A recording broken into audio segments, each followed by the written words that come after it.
Një barazim me vlerë sot në Shkodër?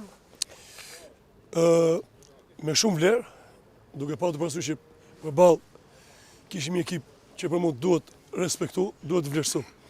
Pash një ekip të mirë organizuar të Shirokës, jo pak nga vuri dhe në vështirësi, edhe ne kishim shanset tona, por mënyra se si vajti loja, do ta qojë një pikë me vlerë për ekipin tim. Një ekip që i ka marrë pikë edhe Partizani, duke që do t'jeni konkurrues si vjetë. Ne jemi të penalizuar pak nga koha e shkurtër e fillimit të fazës para kampionatit, pasi vetëm me 14 tetor jemi organizuar. E them me bindje që do kemi ndryshime dhe themi që do jemi një ekip i cili do të japi vërtet vlerë kësaj kategorie që unë e vlerësoj shumë, se ndryshe ka vitet tjera shumë i fortë, se mos grupi veriut, por do të jemi dhe pse jo pretendent, sa të, si me thënë, derisa të shkojnë do të japim Jusmetin deri në fund. Që shikoni rivalin direkt si mund të jetë për Qeron e këtij grupi? Për këtë grup, normalisht do veçoja Partizanin, në lidhje me 3 ekipet që kam parë.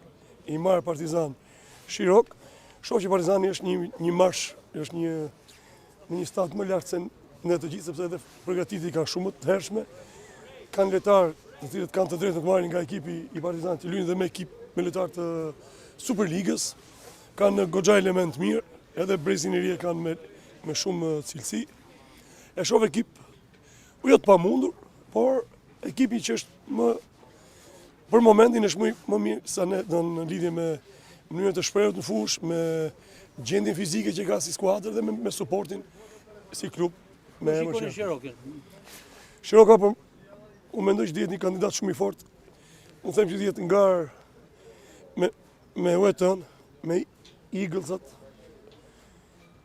E shoh në pretendente.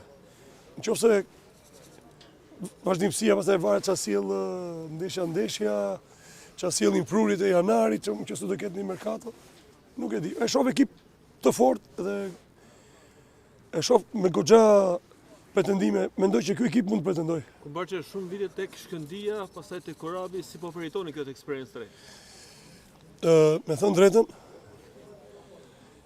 unë e kisha mbyllur mas largimit nga Korabi, por kur pash në kërkesën e stafit, kur pash që ata kishin një lloj strategjie pune, ka një lloj objektivi, ka një lloj afat gjatë për një projekt, i mu duk një projekt i besueshëm, mu duk një projekt i realizuar, mbi të gjitha që mund të realizohet, dhe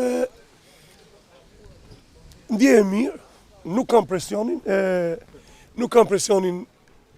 e Korabit apo të kur kam qenë dikur tek Pogradeci apo Mthetash apo Shkëndia gjithmonë luaj për dal në nivele sa më të larta. Këta e kanë marrë me shumë seriozitet si drejtues dhe gjej rastin që ti falenderoj komplet atë bordin drejtues të UET-s. Faleminderit. Sukses. Gjithashtu dhe ju, falenderoj, respekt.